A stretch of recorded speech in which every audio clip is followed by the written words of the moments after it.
जो एग्जाम की जो हार्ड कॉपी वो सबमिट कराए। तो आपको नहीं लगता कि वहां से पश्चिमी राजस्थान के उस कोने से एक जो बच्चा आएगा, एक दूर दराज गांव से वो आएगा, वो यहां पर आएगा तो वो संक्रमित होगा? ये आपको कभी नहीं लगा? मैं पूछना चाहूंगा, मुझे बड़ा दुख होता है यहाँ पे कि आके आपको कहना पड़ता है। मुझे बड़ा दुख होता है जब हमारे 50-50 साल तक जो विश्वविद्यालय में सेवा देते हैं वो यहाँ पे आके 5-5 दिन तक धरने पे बैठते हैं और हमारे माननीय वीसी साहब को ये तक नहीं पता होता कि मेरे अकाउंट में 8 करोड़ रुपए, वो 8 करोड़ रुपए इन बच्चों के। मैं ये कहना चाहूंगा आपको कि जितने भी पैसे आप लो, जो व्यवहार, जो हकीकत में एक शुल्क लगती है वो आप लीजिए। हम मना नहीं कर रहे, हम नकार नहीं रहे, पर आप बिना वजह किसी भी चीज की, किसी भी प्रकार की गुमराह करके आप ये जो आप धोखे में डाल के आप किसी को पर्दे के पीछे रख के जो ये फीस ले रहे हो, इससे आप भी पनप नहीं सकते। नहीं, ये विश्वविद्यालय बन सकता है। सोचना होगा आपको, ये जरूरी है। जो 50 साल तक यहाँ पर सेवाएं देते हैं वो 5-5 दिन तक इस संक्रमण के खतरे में, एक तरफ जब आप संक्रमण की बात करते हो यहाँ पे आके बैठते हैं, वो धरने में बैठते हैं। बड़ा दुख होता है यहाँ पे आके देखता हूं कि वो सारे यहाँ पे आके बैठते हैं, जवाब नहीं दे सकते। कल मैंने एक वीडियो देखा, यही का वीडियो देखा, उसके अंदर साफ साफ मना कर दिया गया हमारे माननीय कुलपति साहब द्वारा कि हमारे पास किसी भी तरह का कोई पैसा नहीं है। बोल सरकार के बारे में गई, और जब अपने पास यहाँ पे रुपए हैं तो आप उनको क्यों परेशान किया जाए? मुझे बड़ा दुख होता है। और मैं सही बताऊं आपको, तो कुछ दिन पहले जिन छात्र नेताओं ने यहाँ पे टेबल पे चढ़कर विरोध किया था, मैं उनको भी गलत नहीं कहता, हद है, ये तरीका आपका गलत है। साथ ही साथ कई सारे ऐसे मामले थे जिनके लिए हमने कई बार आपसे बोला, परीक्षा और परीक्षा शुल्क के अलावा जो मेन फीस होती है, जो मेन फीस है, उनको किस्तों में लीजिए। आपके यहाँ पे उस दिन तो कोई प्रॉक्टर खड़े थे, आज शायद वो नहीं है, कहाँ घूमने फिरने और चाय पानी पीने चले गए होंगे। क्या है कि पॉकेट का पैसा खूब आ रहा है ना, तो चले गए होंगे। तो वो जो शुल्क थी, एक नॉर्मल सा जो को एसएफएस कोर्स में मीना जिक्र एडमिशन 60-70 रुपया फीस है। कितनी? 60-70 रुपया। जो 3 महीना जो बेरोजगार बैठो है, जो बेरोजगार बैठो, जो घर में ना बैठो, जिगर कोई पार्ट टाइम जॉब को नहीं है, ओ कीकर 70,000 रुपया बारी, कीकर 70,000 रुपया ओ अपना लार दे। आपने तो मैं कह रहा कि आप मैंने किस्ता नहीं करो, आप सोच सको, आप ये परिवार का मुखिया हो, आपका दायित्व है, आपने चीज करनी है। आप इतना दिन तक कह रहे गलर माथे छुरी लाग रहा, पैसा बोल नहीं सको। ओ स्टूडेंट जितना भी है, ओ एक गवर्नमेंट यूनिवर्सिटी में क्यों आवे? क्यों हुआ? क्या कि एक बिना फालतू कोई फीस को नहीं है, डोनेशन को नहीं है, वो आर्थिक स्थिति इनके जो कमजोर है, वो आपने शिक्षा और अधिकार ना देखते हुए वो ये था आप संबंध देखने कोई भी नहीं आवे साहब, आप ये तो घने बैठा है, पर बढ़न आवे तो दे, बिना परेशान क्यों करो, बिना टॉर्चर क्यों करो, बिना हक मारी जे। आप कहो कि हार्ड कॉपी जमा कराओ नहीं तो आवे एग्जाम नहीं, जो परीक्षा सोल्व करी, और इतनी तक अगर कोई एक भी बच्चों संक्रमित हो तो उनकी जिम्मेदारी लो, नहीं लेते आप तो सिर्फ हवाई बातें कर सकते हो और कुछ नहीं कर सकते आप। मैं नहीं कहता कि पेंशन वालों को पेंशन मत दो, आप पेंशन दीजिए क्योंकि उनका अधिकार है, पर छात्रों का हक मारकर आप कोई भी चीज मत कीजिए। ये हमारा पैसा है, हमारा सबका, उसके लिए मैं आवाज उठा सकता हूं और मेरा अधिकार है। अगर मैं आज अगर उनकी आवाज नहीं उठाऊंगा तो ये लानत है मुझ पे और लानत है इस पद को। साथ ही साथ में एक्स स्टूडेंट्स को लेके काफी दिन तक कयास लगाए जा रहे थे कि उनको रेगुलर एडमिशन मिलेगा या नहीं मिलेगा, कहां जाए वो बच्चे, कौन है उनकी सुनने वाला? एक जना आगे आने के लिए तैयार नहीं है, खुल के बोलने के लिए तैयार नहीं है। वो स्टूडेंट एक गांव से आता है, वो पूछता है, हेल्पलाइन पे फोन करता है, पर फोन उठाने वाला कोई नहीं। यहाँ पर फोन जो हेल्पलाइन नंबर है, आप अभी ट्राई कीजिए, आपको बोल रहा हूँ, आप ट्राई कीजिए। अगर एक भी रिंग चली जाए और वो गांव से बच्चा यहाँ पे आता है, उसको अपनी फैकल्टी में भेज दिया जाता है, फिर वहां से ये वापस आता है यहाँ पे हेड, और वो घूमता घूमता परेशान होकर आखिरकार जाना पड़ता है। और हमारे जो वीसी साहब है वो यहाँ पर 4 बजे के बाद में हम स्टूडेंट्स को मिलेंगे। 4 बजे अगर किसी की मैं जैसे बाहर में हो तो मेरी 4 बजे ट्रेन होती, मैं आपसे यहाँ पे मिलूंगा या मैं मेरे घर जाऊँ। अगर रात को रुकना पड़े तो क्या, तो आपके पास व्यवस्था है क्या? आप क्यों बच्चों को ऐसे नादारत कर रहे हो, क्यों उनको बरके ला रहे हो, क्यों धोखे में रख के आप ये पाप की कमाई ले रहे हो? बड़ी शर्म आती है। आपने एक भी किस्त का जो मैटर मैंने बताया था पहले दिन आपने मानी। आपके पास में यहाँ पे 2-4 जने थे, सब उल्लुओं की तरह से गर्दन हिला दी। जवाब देना होता है। आपने कोई भी काम किया क्या? मैंने यहाँ पे बोला कि यहाँ पे सेंट्रल ऑफिस के अंदर कोई भी जगह बाथरूम की व्यवस्था नहीं है, वाटर कूलर की व्यवस्था नहीं है, यहाँ पे रेस्ट रूम नहीं है, जबकि 3 लाख स्टूडेंट जब यहाँ पे है, 3 लाख रेगुलर स्टूडेंट है, उनमें से अगर डेली 100 जने भी आते तो वो बैठेंगे कहाँ? उनके लिए आपको 6 महीने हो गए यहाँ पे, 6 महीने। अभी जिस तरह से नींद लेके सो रहे हो वैसे सो ही रहे हो। जागिए, देखो ये यूनिवर्सिटी वाले ये जो बच्चे हैं आपसे उम्मीद लगा के खड़े हैं, इनको जवाब आपको देना है। गोदी में बैठने वाले छात्र संघ अध्यक्ष खूब आएंगे, रविंद्र भाटी वैसा नहीं है। आपको जवाब देना होगा। क्यों अभी तक किस्तों को लेके अभी तक आपने कुछ भी नहीं किया? फाइनल ईयर के जो स्टूडेंट हैं उनके लिए चलो समझ में आता है कि फाइनल ईयर वालों को एग्जाम फॉर्म आप भरवा रहे हो तो उनकी परीक्षा की गाइडलाइन नहीं है। फर्स्ट ईयर सेकंड ईयर की अभी तक कोई गाइडलाइन नहीं, फिर भी आप वो लूट बचा रहे। फाइनल ईयर के स्टूडेंट्स के लिए मैंने भी पहले भी कई सुझाव दिए। मेरा आज भी सुझाव है, जितना भी हमारा छात्र संगठन है, पूरे यूनियन का सुझाव था कि जो फाइनल के बच्चे हैं, जो जिनके लिए यूजीसी ने एग्जाम कंपलसरी किया, उनके लिए आप ये भी कर सकते हो। जो साइंस के स्टूडेंट हैं उनको उनके जो प्रोजेक्ट और उनके जो वो प्रैक्टिकल होते हैं उनके अकॉर्डिंग, इंटरनल के अकॉर्डिंग आप नंबर दे सकते हो उनको। बस ये है कि अपने प्रोजेक्ट है वो मेल करने, आप मेल अभी नहीं दे दो, वो मेल कर देंगे, उसके अकॉर्डिंग आप उनको नंबरिंग करो। आप एग्जाम भी ले रहे हो, ये यूजीसी के अंदर गाइडलाइंस के अंदर ये चीजें हैं सर। आपको ये नोटिफिकेशन देना चाहिए, आगे आपको बताना चाहिए उनको कि साहब ये चीजें हैं, आप उनको बताओ, क्योंकि आप नेतृत्व कर रहे हो, आप यहाँ पे इस परिवार के मुखिया हो। आप नहीं बताओगे तो फिर बताने वाला कोई नहीं। तो बड़ी स्टार्टिंग जब आए तो मुझे बड़ा लगा कि हमारे विश्वविद्यालय के अंदर एक एकेडमिक आदमी आया है, काफी एक सुधार लाएगा, पर मुझे बड़ा शर्म आता कि 6 महीने में एक ऐसा एक भी बदलाव नहीं, एक भी परिवर्तन नहीं। आप हर एक फैकल्टी में गए, आपने चाय कॉफी नाश्ता किया, मुझे कोई आपत्ति नहीं है, जाना भी चाहिए, काफी अच्छा किया। पर मैं पूछना चाहूंगा, जो वेस्टर्न राजस्थान का सबसे बड़ा सेंटर जो दिव्यांग बच्चों के लिए, डिसेबल बच्चों के लिए है, उसके लिए आपने कुछ किया? एक बार भी आप गए हुआ एब्सेंट एंड एब्सेंट जिसमें मैंने अध्यक्ष पद के ताले तोड़वाए? आप गए एक बार? वहां पे 2 बसें पड़ी है जो खराब हुई भी पड़ी है।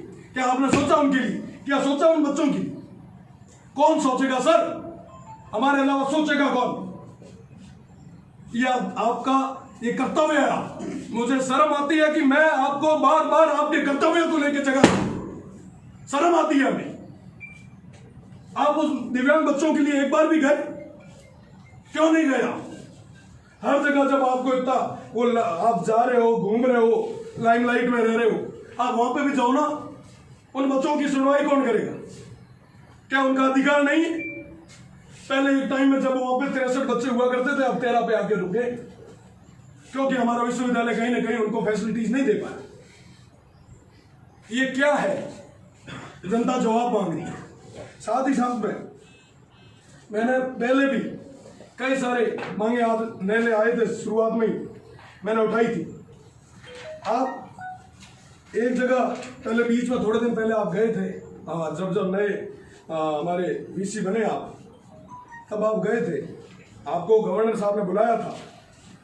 मेरे हिसाब से आपको पता होगा उस टाइम की बड़ी फोटो अच्छी भी आपकी भी आई है ना? ये गवर्नर साहब है, ठीक है। उस टाइम ये एक उस दिन का बिल है, उस दिन की क्या मिनट्स बने, ये मिनट्स है उस दिन की। इस मिनट्स का सबसे सबसे आखिरी जो भी लाइन है, आपको दिख नहीं रही हो तो मैं सुना देता हूं। एक ही व्यक्ति नहीं रह सकेगा लंबे समय तक परीक्षा नियंत्रण, जिसका मैंने कई बार पहले भी मुद्दा उठाया। 6 महीने से, लगभग साल भर से, जब से मैं इस विश्वविद्यालय को समझ पाया, मैंने सबके सामने आपको उस समय ये सब चीजें बताई थी, पर अब मैं वापस बता रहा हूं। जो हमारे परीक्षा नियंत्रक, ये जो पद है, मैं आप सबको भी बता रहा हूं ताकि हमारे विश्वविद्यालय के छात्र भी उसको लेकर सजग रहे, और साथ ही साथ सोया हुआ हमारा जो प्रशासन है वो भी जागे। कुंभकर्ण की ये जो नींद है उससे बाहर आके कुछ न कुछ छात्र हितों के लिए काम करें। जो परीक्षा नियंत्रक का जो पद है, ये पद एक परमानेंट पद है, पर इसकी जगह एक कार्यवाहक को आपने यहाँ पे अपॉइंट किया और काफी लंबे समय से खड़े हुए आपको यहाँ पे, और ये टीचिंग जो आदमी है वो यहाँ पे कभी नहीं आ सकता, क्योंकि ये एक नॉन टीचिंग की पोस्ट है।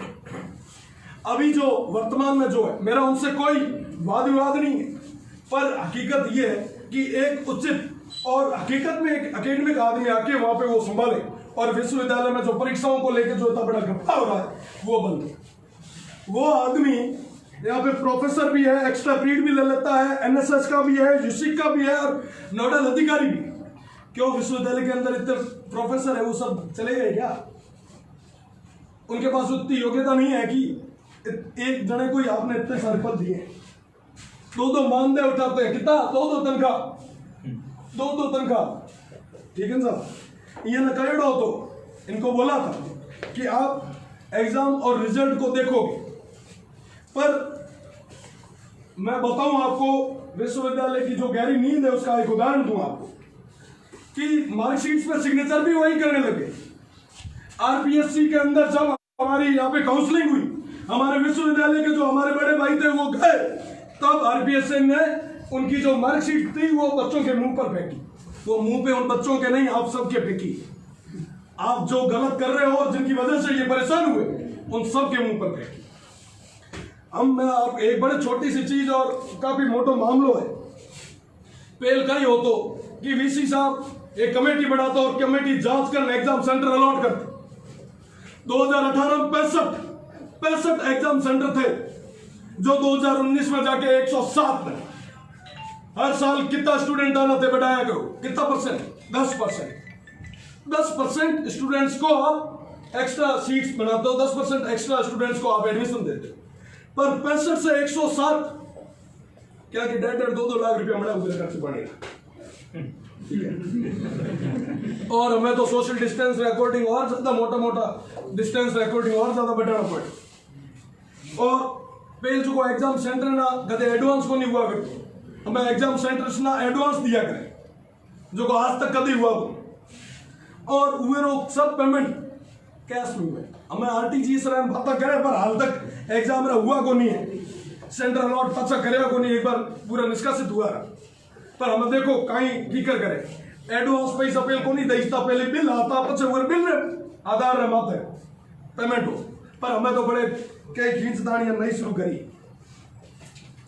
जितना स्टूडेंट बेटा आप सवारों कहना चाहूँ कि आपने इतनी सेक्रेसी रो 175 लाख, मतलब 1,75,00,000 आपका पूरा रहता है पेपर छपाई वपाई का।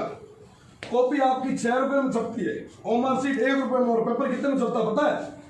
जो को पेपर की क्वालिटी में बता दूं, आप इलेक्शन से महीना जो भर रहा है गुलाबी रंगा ओडिस में के पेपर को वो 17 रुपये में प्रिंट, वो सारा रुपया आप 17 रुपया है, ठीक है।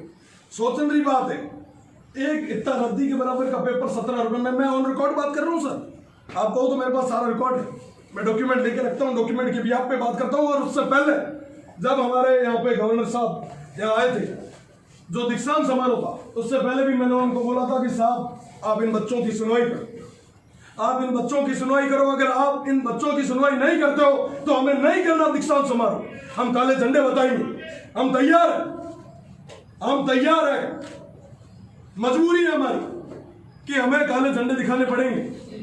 तो उन्होंने दूसरे दिन दीक्षांत समारोह में जाने से पहले मुझे बुलाया, मुझे वीसी बंगलों में बुलाया, और उन्होंने बोला कि क्या दिक्कत आ रही है बेटा बताओ, हम आपका निस्तारण करेंगे। तो मैंने उनको ये सारी चीजें बताई,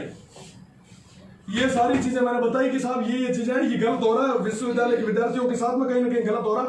और सिर्फ विश्वविद्यालय के ही नहीं, बाकी संबंधित जितने भी हमारे साथ एफिलेटेड जितने भी कॉलेजेस हैं, उन सबके विद्यार्थियों के साथ ये गलत हो रहा है।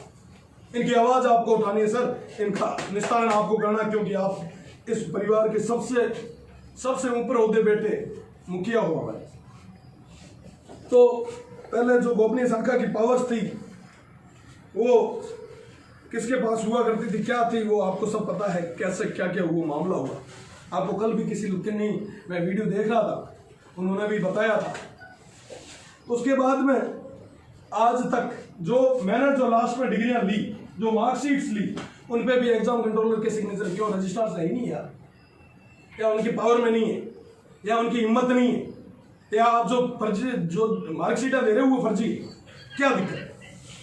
और साथ ही साथ में हमारे जो एग्जाम कंट्रोलर थे उनके जो वैसे कहना नहीं चाहिए, अच्छा भी नहीं लगता, पर ये खरी चीज़ है तो मुझे कहना कहीं बुरा भी नहीं लगता, क्योंकि जब उन्होंने एडमिशन लिया था उनके डॉक्टर ने एमएससी केमिस्ट्री के अंदर, तभी एक अखबार ने छापा था कि इनको गोल्ड मेडल मिलेगा। मुझे नहीं पता कि वो भोपे भी आजकल लगते हैं क्या अखबार वाले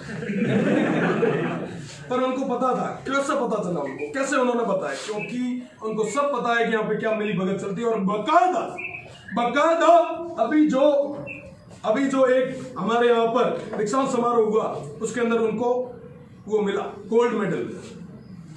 अब देखो इतनी मोटी सब चीजें हैं, आप आगे है और आपको मैंने पहले भी बताया, फिर इसका निस्तारण क्यों नहीं? क्या हमारे पास इतने बच्चे नहीं है या इतने हमारे पास संसाधन नहीं है? आप एग्जाम कंट्रोलर की आपने कई बार मीटिंगें करी, कमेटियां बनाई, आपने फाइलें दबा दी, समझ में आता है।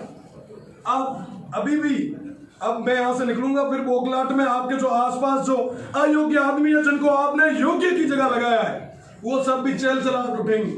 पर उनको बता दूं, यहाँ पर जितने भी बैठे हैं और यहाँ पे जितने भी दीवार हैं उन सबके जिनके कान हैं उनको बता दूं ये रविंद्र दबड़े वाला नहीं है। मैंने तो मेरा कार्यकाल बढ़िया निकाला और आगे 1 साल और मिला, ये भी बढ़िया तरीके से निकालूंगा और इन सब भाइयों की सेवा में निकालूंगा मैं।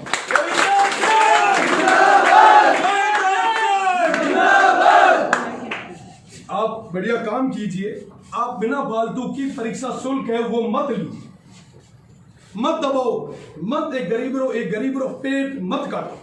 आप ना, मैं तो इस कहना चाहूं कि आप एक गरीबरी हाय मत लो। ये यूनिवर्सिटी पहली हमारी कई हालत है, ए आप देखो हमारी यूनिवर्सिटी कई हालत है, कॉलेज से कगार मत आई रही एकदम। माना बड़ो दुख हुआ कि मैं आज 2-3 साल को तो मैं जाऊँ और माना एकदम सूचना मिली कि तुम्हारी यूनिवर्सिटी बंद गई। ओ यूनिवर्सिटी जो 1962 में ले आज तक कितना जजेस दिया, कितना एडमिनिस्ट्रेशन दिया है, वो सारा बंद हो जाए कहीं हो ही यूनिवर्सिटी कौन हो ही गणित हो। आप तो 6 महीना में कहीं कौन करें, मिनट साल भर में कहीं करो नहीं करो, हवा हो जाता रहे, पर यूनिवर्सिटी तुम्हारी जाएगी। ये जिम्मेदार कौन हो? ये जिम्मेदार मैं खुद हो। अगर मिना ला के किए थे कि मैं मजबूती में तुम्हारी आवाज उठाई होती तो शायद हाल को नहीं होतो, शायद हाल को नहीं हो। बड़ो मतलब एक देखा तो एक हास्य विषय है कि यूनिवर्सिटी अकाउंट रे मीना 8 करोड़ रुपया बढ़िया है, पर आपने 2.5 कोने के साथ पैसा किए थवाया ऊपर थोड़ी दब गया है।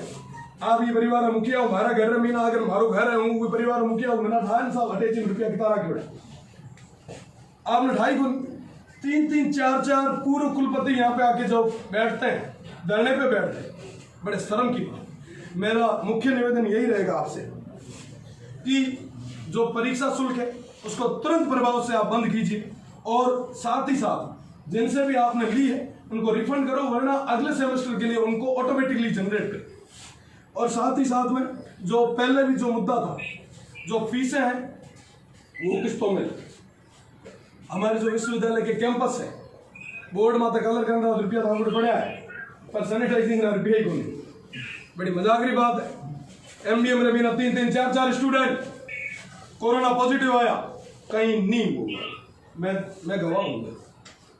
बड़े दुख की बात है। आपने बड़े बताना चाहूँ कि माँ जो है ना एक थारा छोटो सो एक उदाहरण दीनो यूजीसी ना आप जो एक संदेश दे सको उमाना एक आप आइडियो दे सको जो भी आप जल्दी उमाना पहुंचाया और बेड़ी बाकी मारी भी जो मांगा है वो आप जल्दी निस्तारण करो। हमने आप और बेड़ी बड़ो हीरो जवाब दियो, स्टूडेंट काफी देर में ना बेटा वेट करेगा।